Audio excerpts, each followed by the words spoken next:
Hi, Hello. ladies and gentlemen. Today we have the beautiful and amazing and kind of overall badass Victoria Voxxx with us today. Why, thank you. You're welcome.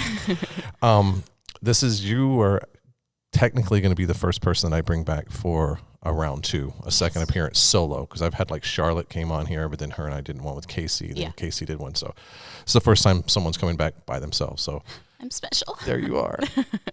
So I wanted to kind of bring you back because you and I are both heavy BDSM people. We really like this kind of stuff. We also play a lot together. Mm-hmm. So I was kind of wanting to, I don't know exactly where the conversation is going to go, but start it with talking about like BDSM and how it applies to your life and consent and yada, yada, yada. All the fun things. Yeah. So let's start with the super simple, basic one, which is, what got you into BDSM? Like, what was the turning point where you were like, ooh, that's the thing? Mm-hmm. Okay. That's a tough one for me to figure out because a lot of people assume that if you're into BDSM, it has something to do with childhood trauma or daddy wasn't nice to you or something like that. And while I've had my fair share of all those things, I don't think it has anything to do with how I grew up. I think it has a lot more to do with me really wanting to see people vulnerable, right?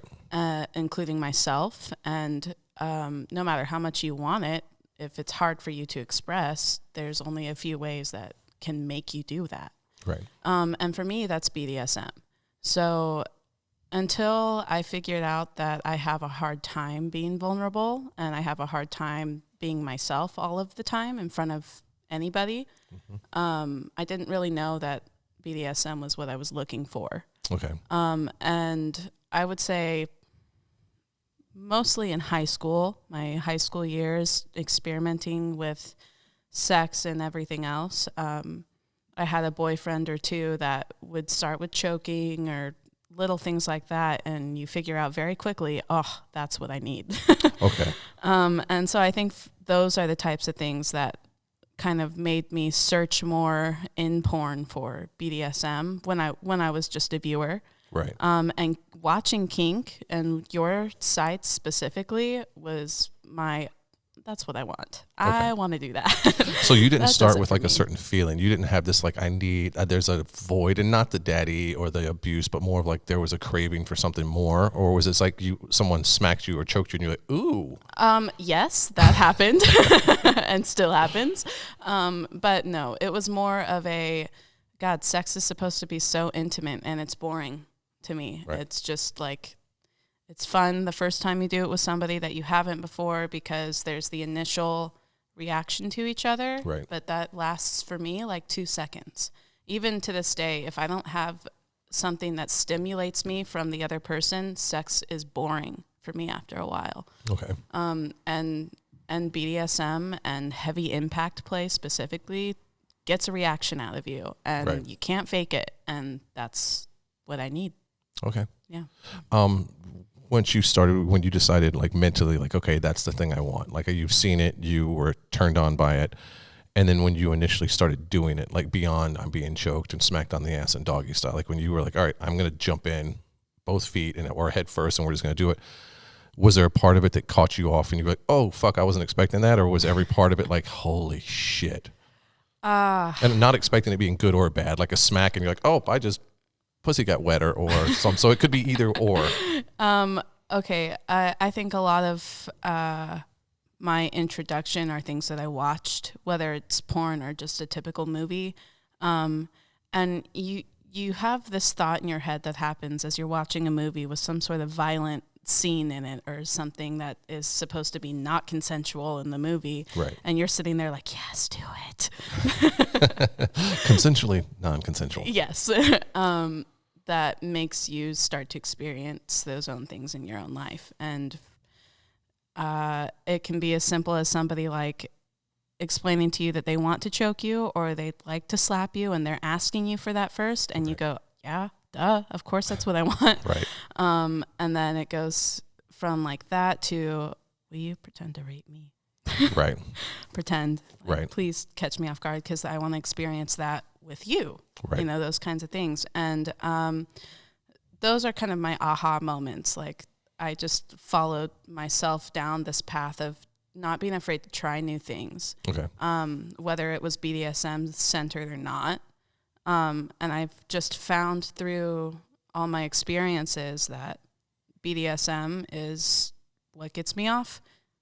And I think the more you're willing to try new things, and the more trust you can build with somebody, the more freedom you have to go into places that are like subspace, or know that the person that you're with is doing it for you and not because they like to hit women, because there's a difference and it's very easy to figure out. Yeah. Well, there's that consent thing. Yeah. There's the difference between we as adults sat down, and we're going to just use the two of us since we're here. You and I sat down as a couple and said, I'm going to be the dom, you're going to be the sub, and we are going to have these rules, and you're going to serve, and you're going to do this thing because this is the DS relationship. Right. And if you're a bad girl, we are going to have punishments picked out for you. We are going to pick them out. Yes. Now, the opposite is you and I are in a relationship. You did something that I don't like, and I punch you in the fucking eye. Yeah. That's not going to make me wet as fast. No, well, it's not going to make you as wet. We didn't sit down and talk about this as a play thing or as a scenario that we have decided that we were going to do because of the play that we were doing. Right. It's abuse. Yeah. And I was just talking with someone recently, and that this kind of came up, and that apparently this is coming up in court cases now, where you have men abusing women, and when it comes down to it, they're like 50 Shades of fuck. We're in a DS relationship. And I don't say the whole name of the book because fuck that shit. Yeah. But that's what these assholes are using. These abusive people are using that as a defense now that we're in a BDSM relationship. And I'm just like, that you fucker. It's hard enough to crawl out of this hole that we're in and having this dark veil over us. And then you've got people that are like, but this is what we're doing. And that's instantly forcing people to assume that she consented. Right. Or they. I can't say that every person on the bottom. So sure. Well, and I can say too that the consent thing is so huge. There are many companies that do this kind of thing that I shoot for. Right. And I won't do the same things with them that I will do with you, because, we've worked together many times now. So there's being familiar with each other.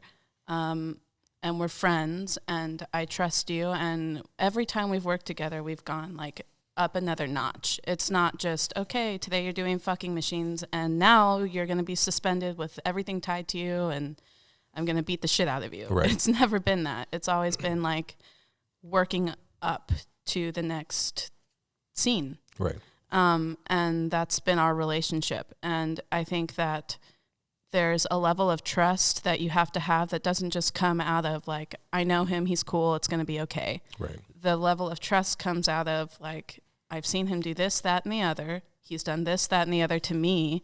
This is what I want. We're going to talk about it, and I'm going to hear what he has done in that realm, and I'm going to tell him what I want out of it, and then we go from there. Right. And I don't care if it's on camera or not on camera. You have those conversations with somebody that you're playing heavy with or playing it all with, because the second it becomes about something that isn't centered around the sub and what they're trying to accomplish, it becomes abuse really quickly. Right. If the dom is doing something that pleases them and it's hard play to a sub that is trusting that they have the sub's best interest in hand, it's not going to be mutual. It has to be a mutual thing that's been talked about. Right. And I think that's where a lot of the ball gets dropped too. Yeah. And this is something I talk about all the time too, is that fucking ego. And it's not just a male, it's a top ego. It's the, do you know how amazing I am? Watch how I throw these floggers. Do you know how I use a single tail? Right. Call me master or mistress. And they have this mentality that they are king/queen of fuck mountain, and that you should be so honored to be in their fucking in their place. And it's I'm trying to look. There's a guy who I know from LA. He goes by Orpheus Black. Yes. He is like this. I'm on his Twitter page right now. He's inspirational. Like the stuff that comes out of his mouth is just, to me, he's one of the top people, and I'm not to take anything away from anybody else in LA, but like I knew him, we were friends, and he's very philosophical with his stuff, and he writes some crazy, awesome shit. Like he's a sex educator, coach, and public speaker. Amazing. Founder of, sorry, Orpheus, if you're listening, Teja Kasina Meditation, sexual, intellectual, Zen philosopher who uses ancient wisdom to solve modern problems.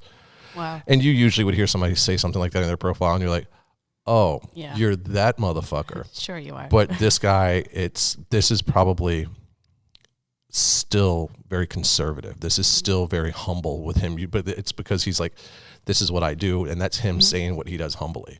Like he's a deep motherfucker. And he touches on all kinds of stuff. I'm never going to be able to dig back far enough to find the one, but he did one. You know what I should do? I go to my page and see. But he was like, I read his stuff and I'm like, fuck, I wish I could talk about this stuff as eloquently. What I should do is bring him on. Yeah, that'd be incredible. Because he's some asshole got on my Twitter account has been promoting the shit out of some podcasts.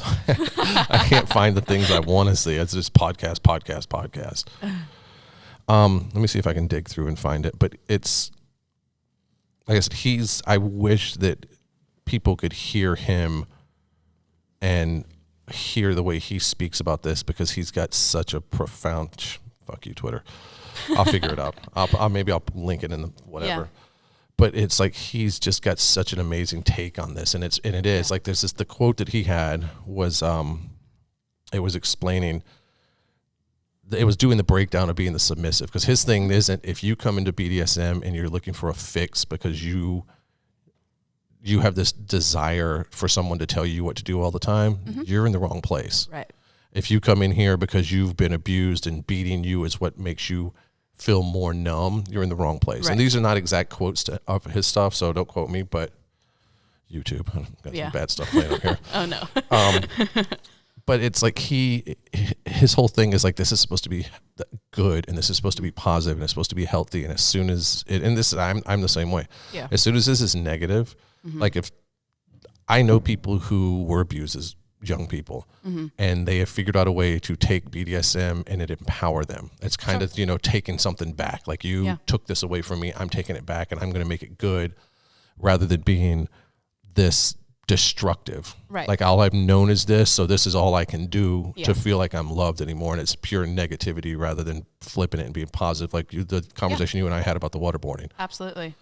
So I think that's one of the bigger issues that I think people have with BDSM is they come in and do it for the wrong fucking reasons. Sure. Yeah. Well, and that's completely fair. There's a huge part of why I love working with you that is extremely cathartic because of a lot of the things that I've been through growing up. And I don't think there's anything wrong with that. It is totally out of wanting to take back something that somebody else has taken from me, and that can be any level of control. There's something that's really powerful about saying, this is what I want you to do, this is what I want to experience, will you help me get there? Right. And then coming out stronger because you've faced something that you couldn't before. And that is a lot of what I experienced with the waterboarding and the SOS, and those are really, really powerful scenes that I'm very, very proud of, and on a level wish that I could show more people that I love and in my family and whatever else, if I thought that they had the open mind to watch it, because I think they'd be proud of me. Right. And then that's what's different between like normal sex and BDSM, is there's something that you've accomplished at the end of like a heavy impact play session or scene or whatever you call it. Do you think do you feel like it's therapeutic doing stuff like this? 100%, yes. I found one of them finally. Okay, good. Let me double check. I'm about to read this, and I was like, let me double check. Yeah, it's Wisdom, and I actually tagged it Wisdom from Orpheus Black.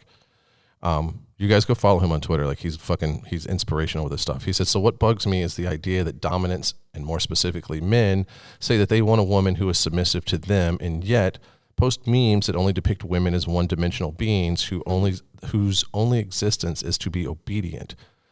As George Sands wrote, you do not want a woman who will accept your faults. You want one who pretends you are faultless, one who will caress the hand that strikes her and kiss the lips that lie to her. It is my belief, excuse me, that a dominant can't prioritize the duties of a submissive over the struggles of womanhood. It's not my job as a dominant to celebrate a woman's submission. My job is to praise, support, and empower her in all of her struggles while creating a space for her to be in her submission. To me, this is mastery. Wow. He's deep. He's fucking deep, dude. That's awesome. And that's not even the one I was looking for. The other one I'm going to keep digging so I can find it. But I mean, he's, like I said, this is supposed to be, the way I've always understood it. Like, this is supposed to be empowering. This is supposed to be something that improves all of us. Yeah. And whatever it is, I mean, whether you're doing meditation or whether you're studying philosophy or even BDSM, because there is a lot of it, because you have to be in the right space. I've had models call out last second and they're like, hey dude, I'm not in the right headspace. I can't do this today. Yeah. And I've had people also call in and they're like, hey, I'm having a really rough time in life and I need to be grounded. Yeah. Can we do this? Yeah.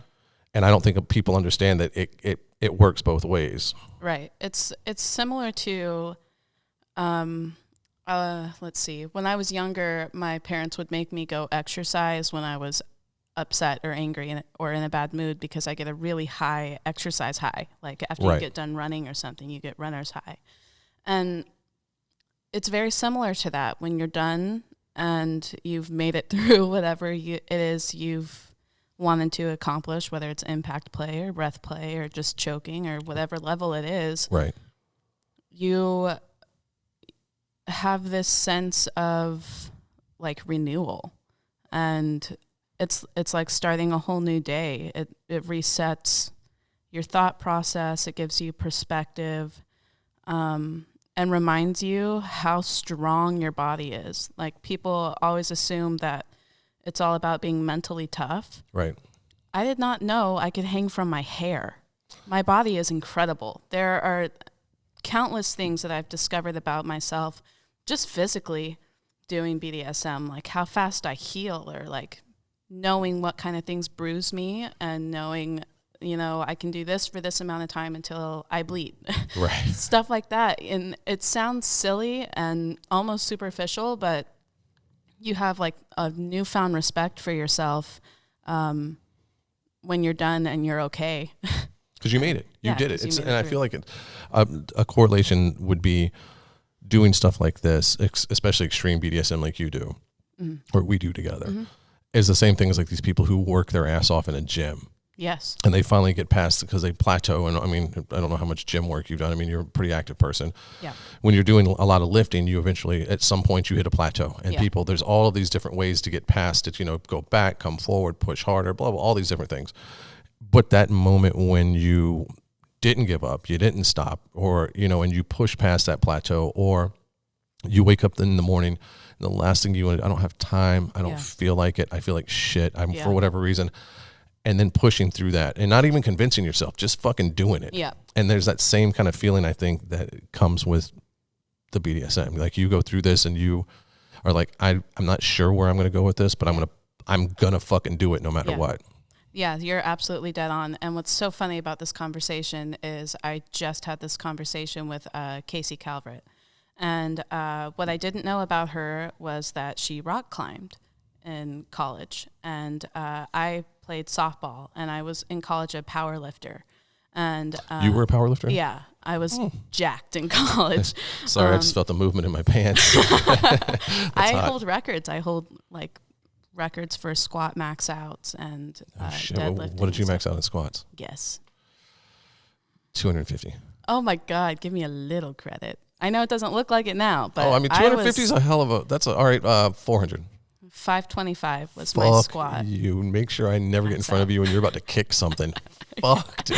I know. My legs are so strong, it's ridiculous. It also explains your ass. I mean, you got a phenomenal, I know the good Lord did something, but I mean, you clearly helped it along. I helped. I added my own ingredients for sure. Fucking over 500 pounds. Yeah, yes. And that's free weight. If I were to do like on a power cat or something that supports it for you, I can do stupid weight. I don't know why, but my dad was also a power lifter, so I get a lot of it genetically. Right. But where I was going was if you're somebody that is in love with like coach mentality, with somebody giving you challenges to do that you can achieve, but it's more about how you execute them and how well you think outside of yourself and things like that.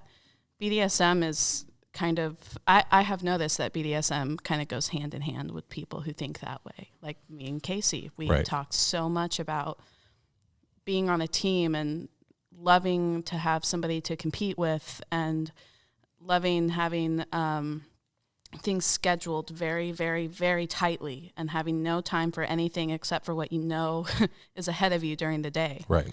And it's interesting to me that, like you just said, the kind of people that thrive in those environments tend to be the ones that I'm like, hey, do you want to do a really heavy impact scene with me today?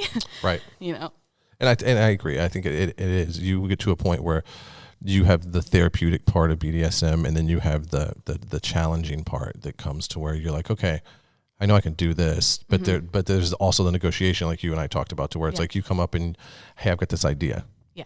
And I know I've looked, I've done research, and I know, JP, you can do, or you have done XYZ.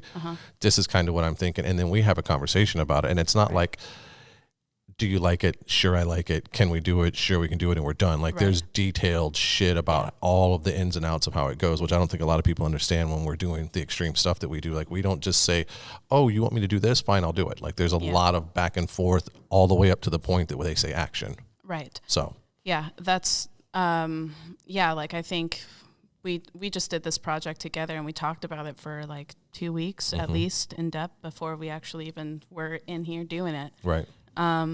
And that is something that when I'm doing heavy stuff outside of work, I put that much effort into figuring out what's going to happen. Right. Because a lot of my ability to process pain or not panic, which is huge for me in my scenes, a lot of that comes from the comfort of knowing that the person performing these things with me knows my thought process. They know everything that I want out of how I want to come to what I'm trying to overcome or like what I need out of the session. They get that, whether it's on camera or off. And it's really easy to get egotistical when you go in thinking, you don't have to tell me anything. I know what you want. I was about to start and be like, that's going back. I was going to circle back to that and say, this is where the ego has to be checked as a top. Like you can't come in with the look at me and how awesome I am. You can't. You come in and you basically as a top to me, and call it service top, call it whatever the fuck anybody wants to put a label on it. At the end of the day, like it's a facilitator. Like you come in and you have a set amount of, this is what I want to happen. Whether it's one specific, like I want to do the waterboarding or I want to do the extreme blah, blah, blah. Or we're doing an entire shoot. You have to check the ego, put it over here, because it has to be, it's not about me. It's about you, what you're going through, how you're going through it, how you're dealing with it, how you're coping with it, and how the overall experience is. And being able to read and go, she's right there, I need to pull back. Yeah. And having that one more after this, and she's it's going to get ugly and it's not going to be hot anymore to her. Right. Not that you can't take it, but it's like there's a line, and it's and being that attentive, you can't have your ego in there. Like the ego's got to get checked and put in a fucking lockbox somewhere. Yeah. Well, and that's true of subbing too. And I agree with that. Because if I were to go into scenes egotistical, I would get hurt. Because the whole thing would be based off of, I can take one more, I can take one more, I can take one more. And that's just not, I don't have to do that because I impress myself at the end of the scene, whether I've had a day where I take a really heavy beating or a day where I'm like, okay, I'm going to cry now, and I break down. And those things happen. You're not the same every time you go in. Right. It's always a different headspace. It's always a different experience. And some days you're going to be able to do a lot, and some days you're going to not be able to. And that's totally fine as long as you're not setting goals for yourself before you go in that you can't achieve. Or your ego starts battling their ego. Right. And then that's just a fucking lose-lose all the way around. And I'll tell you, the ego thing is huge on each side because I think egos ruin trust. They ruin your ability to think clearly as well. Right. And one of my favorite things to do, especially recently, is take pictures of the bruising or marking that I might have after a scene and show them to people who are close to me that get it. But I've discovered that you have to be very careful in that, because you show a picture to somebody that you're going to be working with or somebody who's a fan, and they get an opportunity to work with you, and they think that they can play with you on that level. Right. Wrong. I don't know you. This is the first time we've ever met. I don't want that from you. Right. You don't get to see me that vulnerable, A. And B, I don't know if you're heavy-handed. I don't know if you're experienced. I don't know what your strengths are. Right. You know, and I think a lot of people just assume she did this with him, she can do it with us. That happens a lot. I've had models come back to me and say, I went on whoever's set and they were like, oh, I saw you do this thing with JP, and specifically said, I saw you do this with JP. So I was thinking, and then the models, and I think this happened with you too, is like, you don't get to do this to me. He did this to me. I'm not doing that with you. Yeah. Because it is. And it's not to take away anything from the male talent that's in this industry, because there's a lot of great guys. Yeah. And there's a handful, and I'm sorry, but there's a handful that are really good at doing BDSM scenes. Oh, yeah. There's even a smaller portion of them who are legitimately into it. There's the ones who understand it and can execute it well. Yeah. There's the ones who, okay, this is what I'm getting paid to do, and they're not really into it. And then there's some who have been hired to be on sets to do BDSM shoots who it fucks with their heart on. Like, they can't hit the girl because it's not their gig. Yes. Which I'll tell them, like I tell the girls, don't take the job. I mean, that's if it's not your gig, don't do it. Right. So there's that level of, okay, I'm going to learn it because I want to know. And then there's, this is my thing too. And I've studied and I've practiced, but it when you walk on set, because the guy sits down with you and says, hey, let's talk about what we're going to do today. And they initiate, where are we going? What are we doing? And when they have that same conversation with you as a BDSM director that's been around for a while that does this, you're like, all right, he gets it. And I feel like it opens up the level of trust a little bit more. Sure. I also will base a lot of what I allow other male or female talent to do off of how they fucked me before in the past. Right. There are a couple specific ones that I can tell based off of how they read my body when we're just doing sex scenes. Right. That I feel much more comfortable letting them, hit me with something that's not a flogger. Right. Because I know that they are paying attention to me and my body. And then there are others that, based off of the way they fuck me, they get way too into it way too quickly, and there's no way I would ever give them an implement to hit me with, because they get out of control. And that's not to say that they can't top, it's just to say that they need to know that about themselves. Well, they need more practice too. Because and I've said this several times on this podcast, that just because you know how to put clothespins on, or you know how to flog, or you know how to single tail even, it doesn't mean that you get to do it to every person the same way. Because like you said, and even you've come in here on days and you're like, fuck, come on. Yeah. And there's other days you're like, okay, come on. I think, yeah. Yeah, and and it doesn't mean that it's a worse performance or a less intense performance. It's that day, for whatever reason, and we all know with everything that goes on in life, some days you feel amazing, some days you're okay, and some days you're fragile. Yeah. And you come in and you deal with how you deal with it. And that's, I think, having a single speed, and it's my speed, it's my ego, it's me being the top, and you just shut your mouth. Yeah. Doesn't work. No. Yeah. You may do it for a while, but people talk and you'll fizzle out. Right. Yeah. Well, and some days I come in and it's more about, it's more cathartic. So my going into subspace is easier and faster. Right. And I can control getting into the headspace to be here.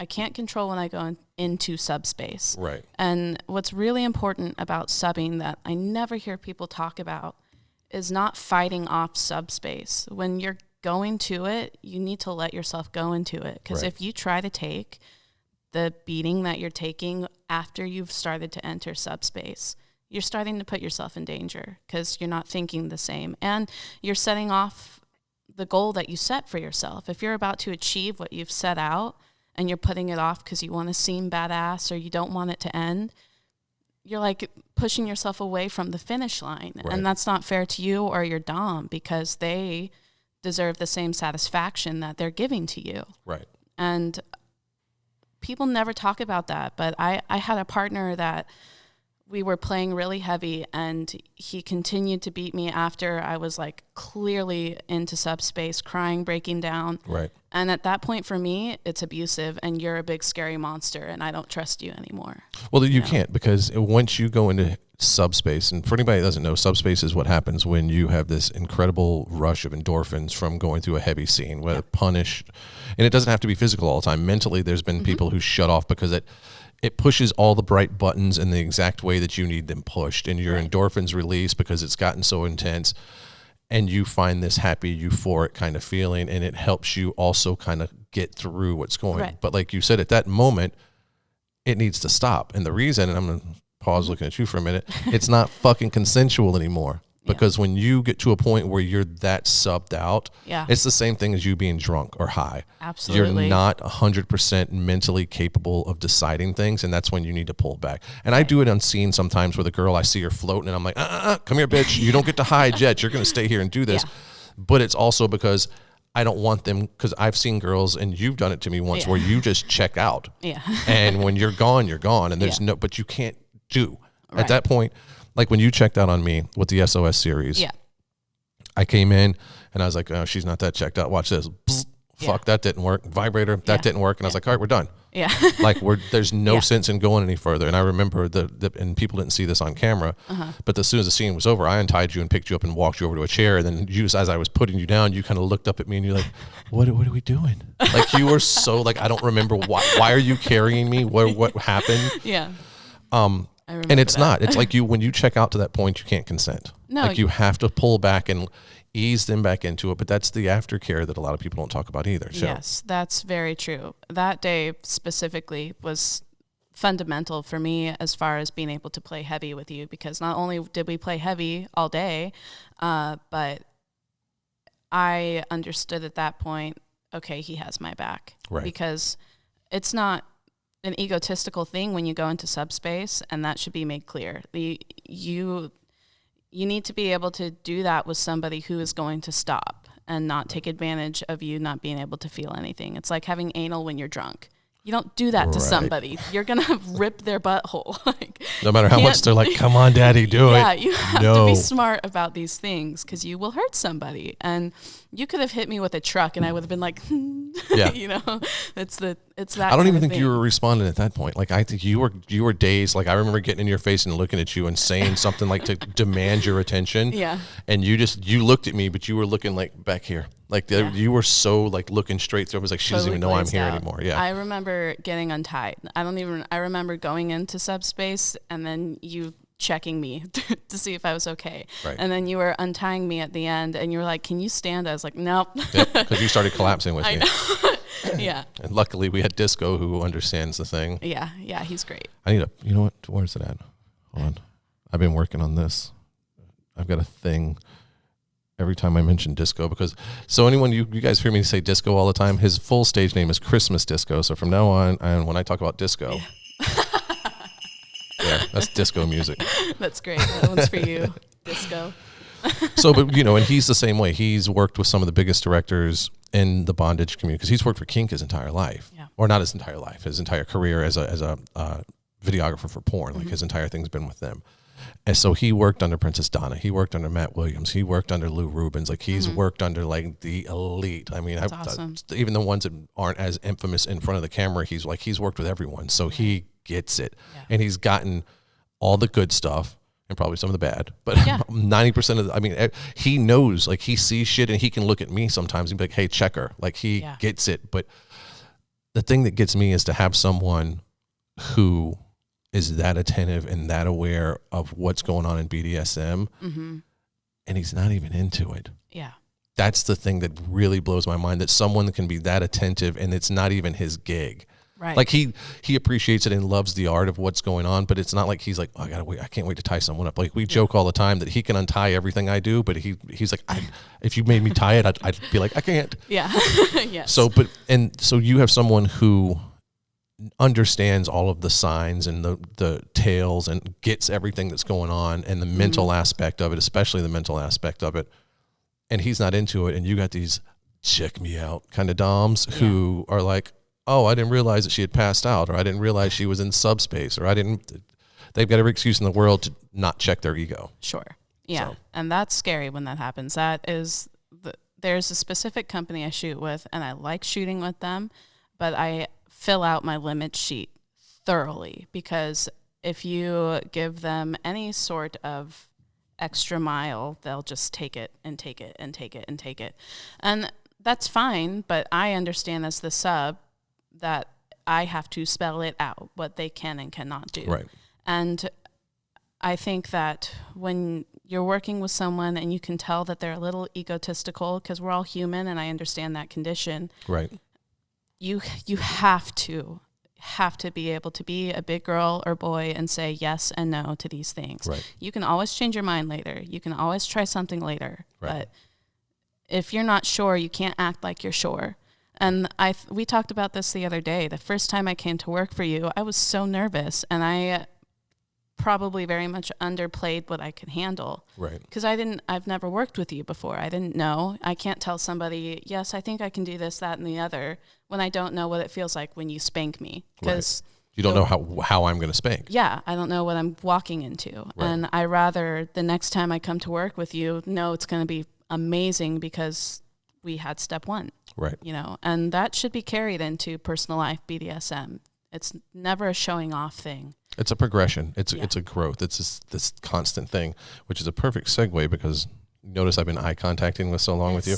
I finally found it. Good. This was the first thing he wrote, and I fell in love with it. And this was pinned. Like, I'm very selective of what I pin because it needs to be important. Like the one I have up there now was me bitching about people that don't know what they're doing what us we do. And them. Yeah. Yeah. Mm-hmm.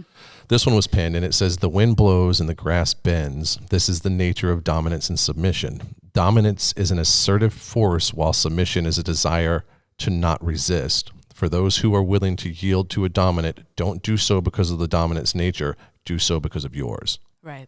And I'm like, I got chills under here. I'm like, it's just, he's deep as fuck. Yeah. Like, I need to see if I can get him on here. Yes. Because it's like, he's like, I could just be like, will you just talk to me? Yeah. Let's hear it. Sit back. And like, I don't have to like, just tell me philosophy. Tell me how, because it's so insightful and so profound that he is able to put what people who do this and are deep into this and are like you and I, that the way we think, he's able to put it on paper and put it down as a thought and articulate it in such a way that you're like, that's what I was trying to say. Yeah. Like I couldn't figure out a way, but that's the way. Yeah. Yeah. Totally. Very well said. So, but I think it's like, it goes back to the same thing we were talking about, like the ego and checking it, to where it's like when the two people agree that we're going to do this thing together, you and I are going to do this thing, I have to come into it with 100% intent that I'm going to do you right and right by you. Yeah. That I'm not going to harm you any more than you want to, obviously the fun play, but I'm not going to like pull up shit that especially because you and I are friends, to know and I don't think I know a lot of dirt on you, but if I were to know some like trigger to reach in your ear and be like, and like, if you come in with this malicious attitude of I'm going to break her, it's not a dom, it's abusive. Yeah. And it's the same thing as a submissive. If you come in and you're like, I need to be broken and I don't want to use a safe word, it's the same thing. Yeah, it's that's not safe. No. It just crosses into gray area, and you cannot have gray area doing this. Not with this. No. Because it ends up in a shitty, and I say that I use this a lot too, is that like people, when they top, there's a rush that we get our top biscuit from because it's intoxicating to have that kind of control and power. Sure. But I feel like people mistake that power for, I don't even know if it's power. It's that someone gave you permission to use an ability that you have to give them what they need. And then you let that go to your head and be like, that's right, I did that shit. That bitch loves me now. And there's nothing wrong with thinking, fuck yeah, I did well, and she fucking loved that, and that was a positive experience for both of us. There's nothing wrong with thinking that, but being like, yeah, I own that pussy, and having that kind of, it's like, stop it. That's not. But I also think that BDSM, Casey and I talked about this, BDSM and sex together, that's all right. But when you go as hard as like you and I do, it almost, I feel like, would taint it or fuck it up when it's like, okay, now that I've beat you and you're marked up and you're crying, suck my dick. Yeah. Not to say that I'm not in the mood at some point after that's calmed down, but during the actual part of it, like I need to be too attentive to you to do that. Well, and not to say that there's not a place for that. Right. I 100% hear what you're saying. And we keep talking about Casey, but it's because we both worked with her very recently. Right. And she thinks the same way that we do on these things. We were having a similar conversation about you. Because we both have, Casey and I both have boyfriends off camera. Right. And wait a minute, you guys are fucking other people? We do. Go ahead. Yes, we are. Punish me. No. And we talk a lot about how being on set with you and doing these things with you, they're so different. Because it's not about getting fucked. It's not that, being in our position, we don't want that. Obviously, you want that, especially after you've been forced to have 10 orgasms in a scene. Right. Obviously, you want that. But knowing that that's not what the scene's about, and then establishing that trust that we did day one, which is you're not getting fucked. I'm not here to fuck you. Right. I'm here to give you this. This is what you need in this way. Right.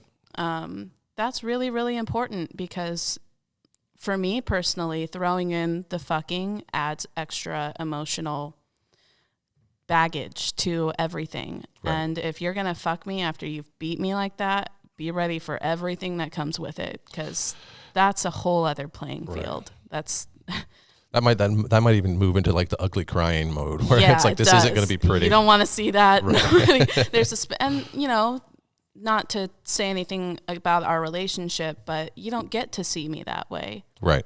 Somebody else does that I go home to every day. They get to see me that way.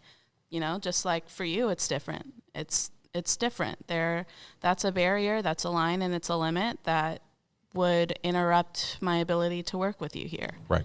And that's something that I feel like a lot of people miss, is that there's a high level of intimacy that especially after you and I've worked together as much as we have, that no matter how intimate it is, like you said, there's still that next step that but it's the same thing with me. Like it's a reverse play, is where like you're not going to get that from me because I'm going home, and it's the same thing. Like there's a certain people, I get fans all the time. They're like, why don't we ever get to see your cock? Yeah. Well, it's because that stays home. Yeah. Like, well, it doesn't stay home. I take it on set with me. I just don't show it. Off and on. Yeah. Unscrew it. Take it away. Yeah. You need a button for that sound. Yeah, that's my zipper button. I just don't know. I don't think I have it queued up right now. I gotta find it. I need to get. Oh, here we go. Yes. Now it's ready. Yes. Yeah. That for me, and it's so funny that you're talking about this and think about it the same way, because even in the school of submission, the day that you work with a male that is fucking you, right, is so different, because I almost don't even think of that as testing. It's different to be conscious of somebody else fucking you. It almost makes, if I'm getting fucked, I can take a lot more beating because there's something else that my head's focusing on. You're distracted. Yeah, you're distracted. And for me, that day was wonderful, but it was much more distracting. And it's harder for me to get to a space where I'm going to be vulnerable if I'm distracted. Right. So, yeah, I think that having the ultimate fantasy of fucking somebody that beats the shit out of you the way you need them to is far better and helpful in the scenes than completing the fantasy. It takes away.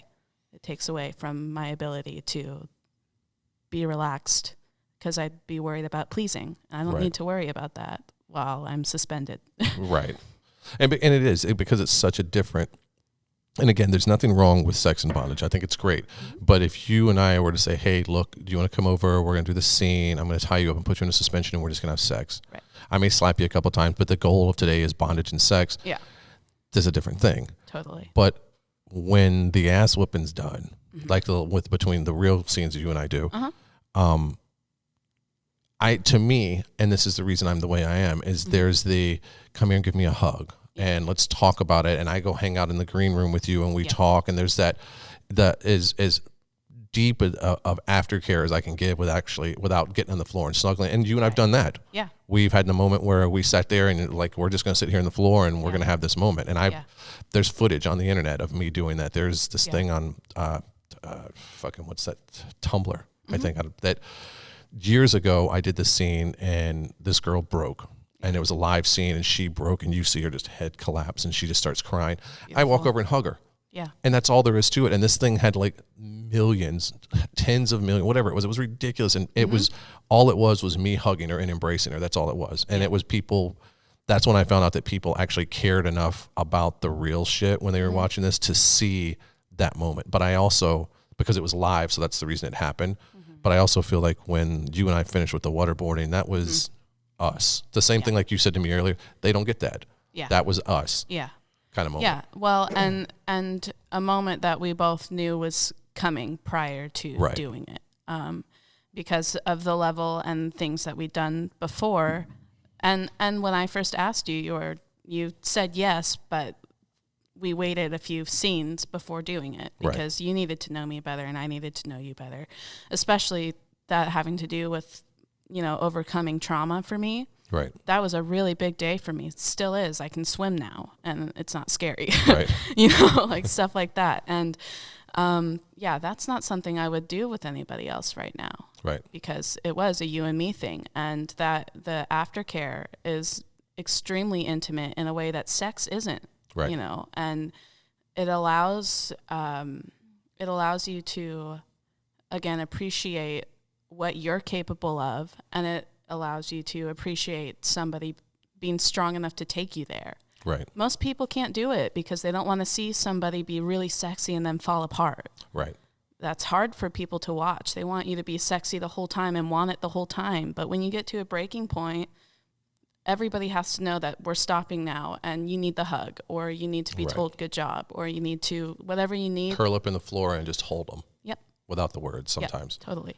And I think it keeps circling back to that ego thing, to where you have to, especially if you're going to play as hard as we do with the things. And I mean, you don't have to. What the fuck do I know? I'm just been doing this for 15 years with so many fucking people that I don't get to meet and go on dates and have discussions for fucking weeks before we play. Like I meet you 20, 30 minutes later, maybe an hour.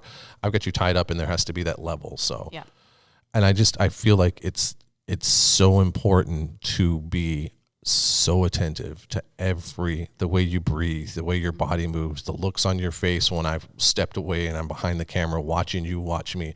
Like there's all of these things you have to be so hypersensitive to.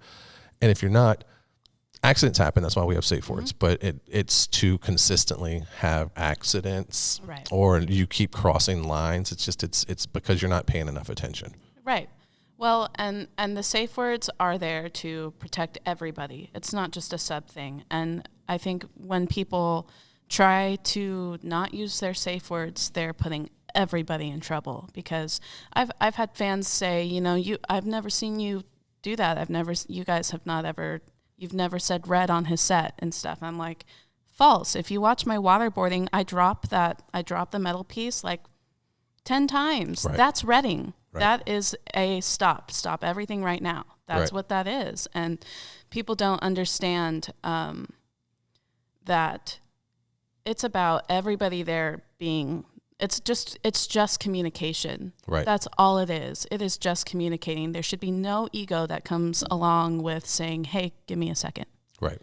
That's all it is. Slow down for just a second. Let me catch my breath. That's more because it's, again, if you are paying attention, and I missed yesterday. I had a shoot, and I usually have I got one more hit, and I got to stop because I could hear the tones changing.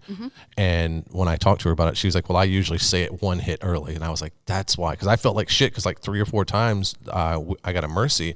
And she was like, no. I just say it one more, even though I know I can take at least one more before it's not fun anymore. Right. I just say it one early. Right.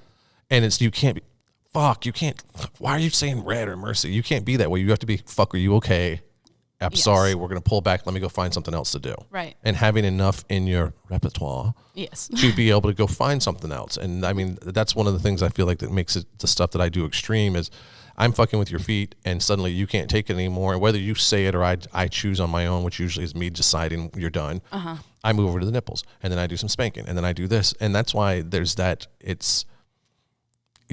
I don't know that it's so much that the girls are like, oh my God, I'm so turned on because he just fucking destroyed my entire body. As much as it is, you're so hypersensitive now because everything has been escalated to such a high level that the vibe is just one more like, oh, okay, I'm done. It's not so much that you're turned on that much as it is you're just so sensitive to everything and overstimulated, if you would. Right. Yeah. Well, and a big part of it for the talent that you work with, from my perspective, is not having to ask for things. Right. You're really good at that. And it shouldn't, you're really good at it because you've been doing it for a long time. And you get off watching us communicate. Like you clearly like helping us accomplish something more. I get off on putting you, helping you get to the place you need to be. Yeah. Like I said, it's like a facilitator. Like that's what gets me off. Do I enjoy the fact that you're screaming and you're upset and you're sad? Of course I do, consensually, of course. But that's what I've always fantasized about. So I get my little top biscuit as well. But the part that gets me off is pushing and seeing you that accomplish, like, motherfucker, I just did it. Yeah. And I've done it. I've done it. Anytime I do the scenes, anybody that watches my stuff will hear me coaching you or cheering for you, like, you're a bad bitch, aren't you? Who's my bad bitch? Or who's my tough girl? And it's that atta girl, that patting on the head kind of thing that is, I'm pushing you and I'm getting off on pushing you because I know that you wanted this on the level that you are getting it. Yes. And then seeing you do it, and then that possible, no. You're not done yet. You got, because you know you want one more, and it's not me convincing you to let me hit you again. Right. It's, you're so close. Don't give up, because this is the moment where you need to get coached, if you would. So, well, especially like you're talking about your scene you did the other day where you felt like you were off, but she was just doing one early. Right. That's awesome that she knows that, okay, I don't really know this about him, so I'm going to protect us both by giving him one early, one extra, because she can change that as the scene goes on. Exactly. And now you know that about her. And those are things that people don't pay enough attention to, and they don't give enough of a nod. You need to take that into your personal life. You need to take that into working with any sub. I don't care how well you know them. You always have to pay that much attention to them. You do, because if you don't, like I said, it's if you don't, and even me, after 15 years, I don't think I'm the best at bondage. I don't think that I'm the best dom in the world. Right. I think I'm fucking good at what I do. Yeah. And there's a reason that the people still work with me, and the companies still pay me to do what I do after fucking 15 plus years now. It's like, because I'm almost starting 16 years. Fuck, I've been doing this. Awesome. That's really but cool. I mean, you don't get to do it this long at the level that I've been doing it, I think, without constantly growing and constantly improving and trying to be like, all right, that was cool, but I can do it better. Or that was, I never say that was the best I'm ever going to do, because I know the next day I can try harder, the next day I can do better, and the next day I can be more attentive. So the next time I know that she's going to be one ahead, so I pay enough attention to go, I don't get that next one before the last one, I stop one early. Right. And not taking it personal that she didn't let me hit her, because it's not, I go back to this, it's not about me. It's about her every single time. So instead of being like, fuck, I didn't get to hit her the 10 times I wanted, and I stated that it was going to be 10 times, I'm like, my attitude is, fuck, I crossed the line. I went further, and not in a bad way, but I felt bad because I didn't catch it early enough to stop before she had to say it. Right. Well, it comes with learning each other. Right. Especially when you feel that way and not like, I know you wanted more. Right. There's difference there. But it also says something, because the first time that I came to work here, I gave myself like this little pep talk that, okay, you've been watching this dude work since you discovered kink.com. Right. You've been into these kinds of things for a very long time, and you know how they make you feel. So know that there's going to be a level of respect that you owe him after the scene is done. Right. And I think that is really, really important to understand when the scene ends, and to not be confused about feeling emotions, and to give them time to go away essentially. Or develop into what they're going to be. Right. Because there is that heightened, and I get what you're saying, sorry to interrupt you, but it's like because the intimacy that happens on the level that does, because it's not like you can just go to a bar and say, hey, can you XYZ with the BDSM stuff. You can go to a bar and say, hey, I want to blow you in the bathroom, and then you can, we'll fuck doggy style in the backseat of the car or whatever, come home with me and we'll do all that. But it's more slim pickings when it comes to getting these buttons pushed the way you want them pushed. Absolutely. So there is, and I'm that way. Like when we do the SOS, I did it with you and Kristen, and both of you, as soon as it was over, I was like, I wonder where they are. Are they okay? Do they miss me? And the wife was like, she thinks it's fucking hilarious because I'm walking around like a goddamn lost puppy for like a good day and a half because I have the same, because separation. We both went through the same thing, and I'm checking on you, and I'm thinking every night about what are we doing tomorrow? How is she doing? Did I go too far? Let me trace the steps that I did and pay attention to what I did. And now I have to figure out how I'm going to because I don't say every day. I know I have a basic outline. Day 1 is the breakdown. Day 2 is sex. Day 3 is the physical destruction, basically where I destroy you until you can't do anything right. Oh, I remember. And then day 4 builds you up. Yeah. But all of the things that happen in that very vague description has to be thought about after the prior day. So I go home. So there's all of this stuff that's going on. So yeah, I'm as in it as you guys are. Yeah. So I have that like, where are they at? Oh God, is it okay to feel this way? Yeah. And it is. I can't even jerk off right now because I'm sad. Yeah. That might be a lie, but I can jerk off when I'm sad. Cry and suck my thumb all day. Yeah. I think that my coping mechanism with that has just been to let myself feel the way that I feel and to be very honest about it. Like if I feel like texting you after and telling you how much I appreciate something, I will let myself do that. Right. But will I sit there and think, God, should I tweet him and then text him? Should I do this and then text him? Or I wonder if I can come over and do this and that and the other. No, you have to be very in control of your emotions after. And it's never wrong to feel anything. Right. But it's wrong to let your emotions decide things for you. And as much as that happens after it, with time and patience and letting yourself feel the way that you do, you get level-headed again. Right. And then you can build a real relationship with somebody that now you can go off of for the next time you shoot. Right. Or you can be friends, and you don't have to blur the lines. And I think that's also why sex and BDSM you have to be very careful with, because there's a level of it that's intimate and for the right person, and then there's taking advantage of a very emotional situation. That's a good way of putting that it's that taking advantage of a situation. Yeah. And that's where I feel like it doesn't work for me in a way. It's because you are extremely fragile when we get there. Not you, but just most of the girls are, especially when they're as extreme as what we do. Right. They're extremely fragile, and it's almost manipulative to slide in and be like, "Sup, girl." Totally. Same on my end. I can see that you're all worked up, or anybody else, not just you. Right. And be a naked girl who you just beat up and be like, please, please, please, I'm dying. Can we do this thing? Right. Knowing that that's not what you want. That's not what I want. It's a moment thing. And the difference between us and them, as you say, is that we can recognize that, appreciate that, and let people feel the way that they feel, let ourselves feel the way that we feel, knowing that you want what's best for me, I want what's best for you, and we can walk away from it, something very extreme and intimate as friends, and let it be what it is. And I think that's really, really special and unique with BDSM, the ability to do that. I agree. And it doesn't mean that it's less difficult. It's just as difficult as anybody else. It's not like you and I have this we're the only two. Like, I mean, that's a big thing too.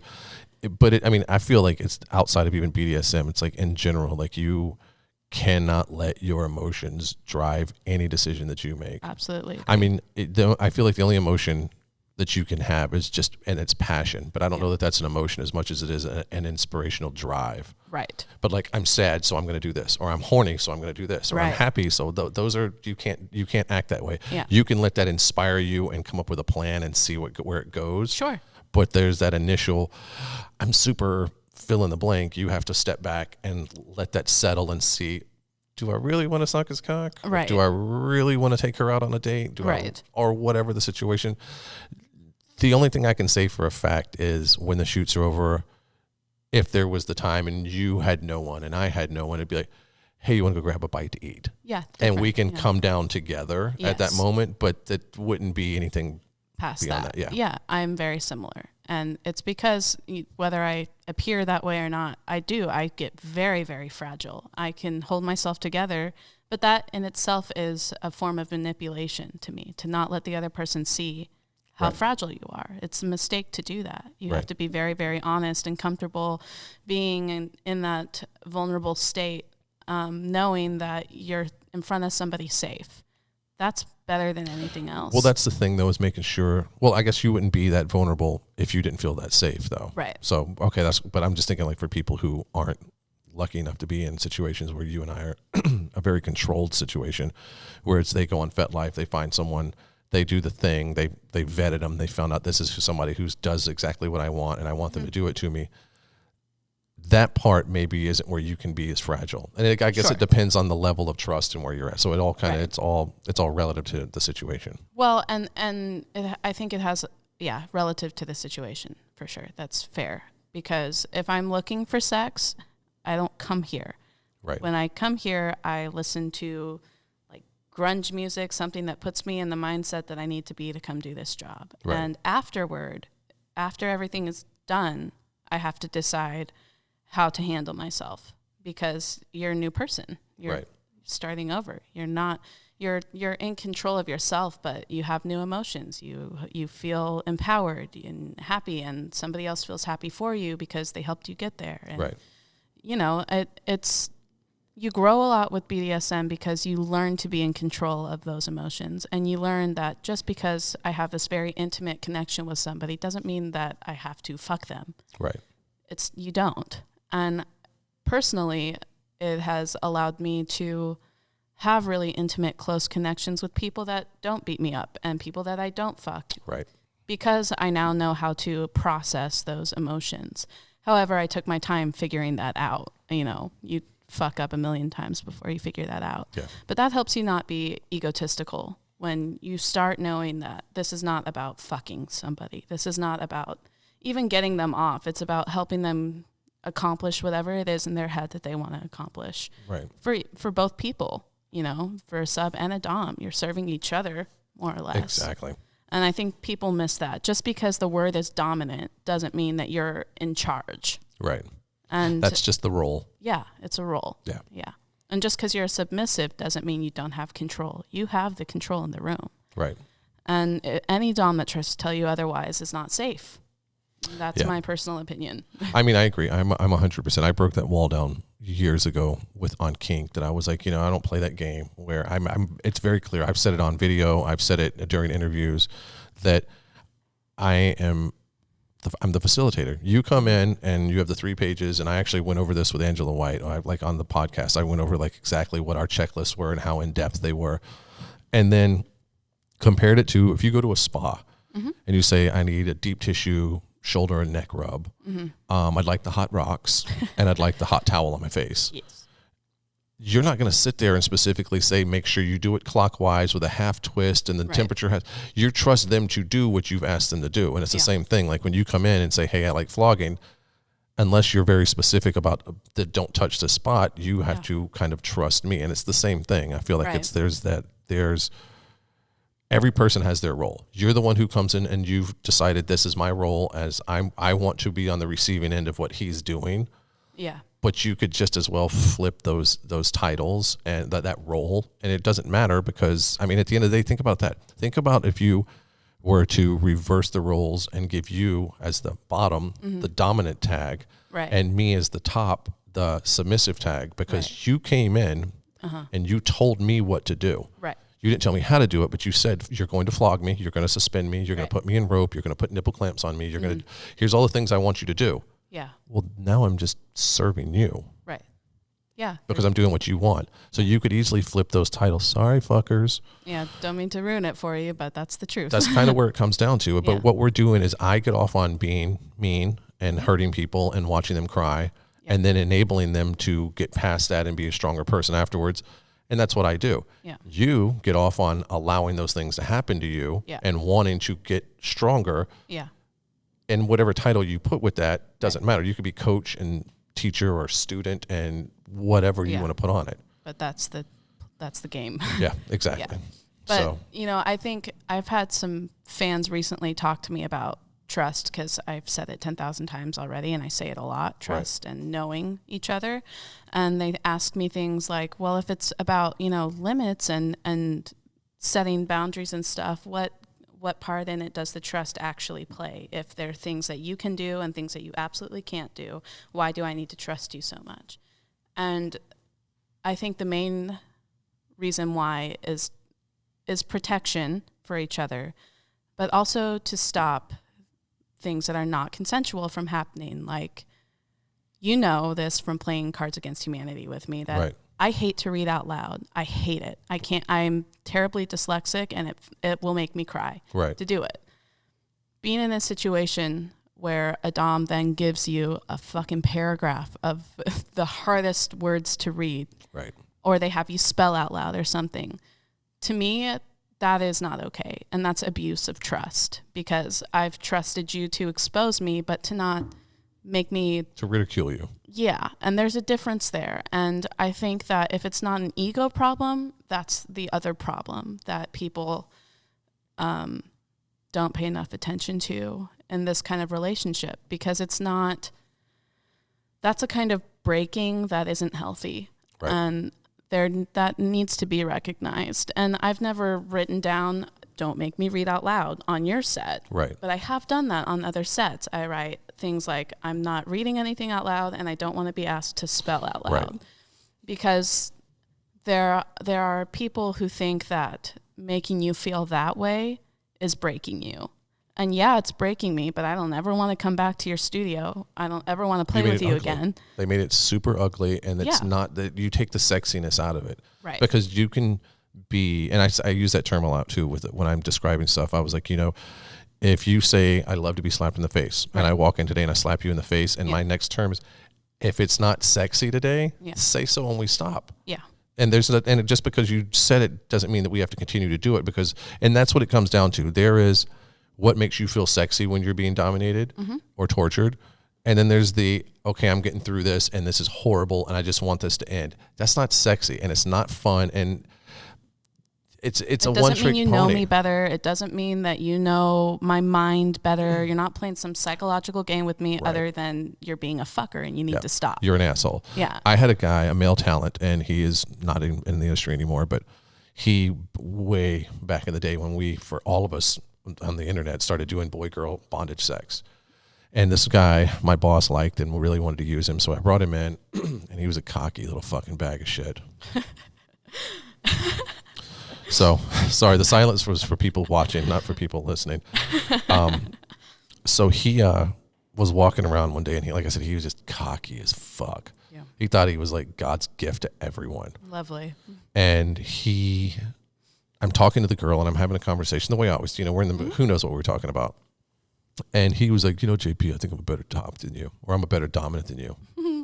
And I was like, I'm sorry. And he was like, I'm a better dom than you. And I was like, well, what makes you think that? And in my head, I'm like, go ahead, because now you're about to make yourself look like an idiot.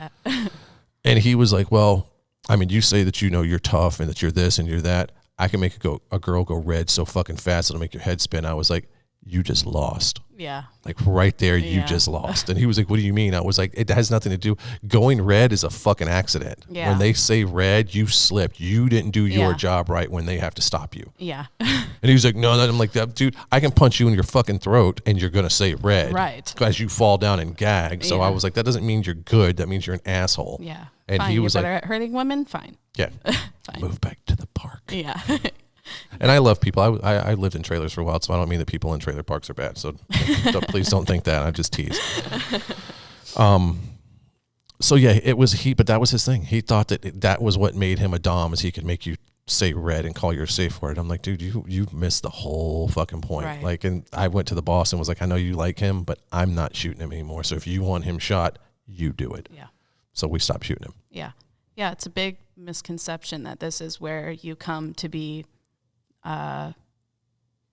beaten up or taken down. And Right. we say beat up or, stuff like that, but that's not what it is. It's no different than being on a set that is super romantic and it's all about chemistry and making chemistry happen. Right. Same thing. It's the same thing here. Yeah. And it may look scary because it's in a dungeon, and it may look different because you're all tied up or this, that, and the other, but it is the same kind of chemistry you're looking for. And I don't think that should ever be overlooked on camera or off camera. It all has to do with consent and putting your ego aside. Right. Take it back afterward and tell yourself how wonderful you are for helping the person get to wherever they needed to go. Right. But it has a shelf to be put on when it's happening. And if you want to gloat about how awesome she thought you, or not even she, gloat about how the submissive that you touched that day walked away from it in a positive note. Yeah. Talk about how badass they were and that you got to help them prove how badass. Or you can brag about, what you did too, but it always ends with, well, I had this really fucking great tie today. She was a badass and could hold it for X amount of time. Sure. So it's you can still be even braggadocious, so to speak, but you have to do it in a way that it's always, it can be about how good you are, but it can't be about how good you are and neglect who allowed you to be that good. Yeah. Because I say that, and I've said it earlier today, that I'm just some weird guy standing in a room with a vibrator in my hand dressed in black if you take the girls away. And I got rope laying around me. Like if you remove the girls, it's really weird. I'd kind of like to see that scene. I'm gonna have to take a picture. I've spoken about this before. So, but it's a team effort. It's not, it's not just me. Mm-hmm. And I mean, I can go around and say that forever, but at some point, the models who love me the most are eventually going to be like, he's kind of getting annoying. Like he's always talking about how good he is. He always talks about how badass he is. I mean, we ran a campaign on kink years ago and it was supposed to be the meanest motherfucker on the internet. Yeah. You know how hard that was for me to even claim that? I can't imagine. Because they were like, you need to shoot a video. We're going to do this big marketing push. We're going to do this campaign and blah, blah, blah, blah, blah. And it was horrible for me because I'm not this braggadocious shithead. No, you're not. So I had my PA and Disco like yelling, say this, because I was on this rotating thing and there was these like 6 or 7 cameras that were aimed like in all these different places and these pools of light. So I would be coming into the pools of light saying, and it was phenomenal when it was all finished. Sure. But the shooting took, I think it was like a 2-minute thing when it was all said and done and edited. It took us like 3 hours because I could not, because they're like, say blah, blah, blah. And I would go to say it and I'd start laughing or I'd be like so like squeaky awkward about it because it's just, I don't brag like that. Yeah. So, alrighty. Fuck, it's been an hour and 15 minutes. Nice. That fucking flew. It did. I'm going to stop it here. And I say that because I feel like we'll just keep going. We could keep going, but I feel like if you're down, we should do this again sometime and become because this is what we talked about. Usually, last time I was like, let's talk about music and blah, blah, blah. Yeah. And it was a get to know you where this was very specific about BDSM and trust and stuff. So maybe I'll come up with a topic and we'll do this again. And Casey's the same thing. Like people, as soon as they heard the Casey thing, they're like, you guys should do that more often. So that's when I was like, I'm going to start with Victoria and then we'll do, because the people that are in here, I feel have enough of an opinion that people listening are going to want to hear, oh, I never thought about it. It's the same way when I was reading the Orpheus stuff. Like you hear it and you're like, that's what I've been trying to say. Yeah, I understand exactly what they're saying, but I wasn't able to articulate it that way. And I feel it's the same way with talking very specific like we did today, is that people get to hear it and they're like, that. And I've never been able to tell my partner that, but now I can say, hey, go listen to this so you understand what I've been trying to say. Yeah. So we'll cut it here. Amazing. And we'll definitely have to do this again. Please. That would be awesome. Thank you so much. This was awesome. Thank you for having me. Until next time. See ya.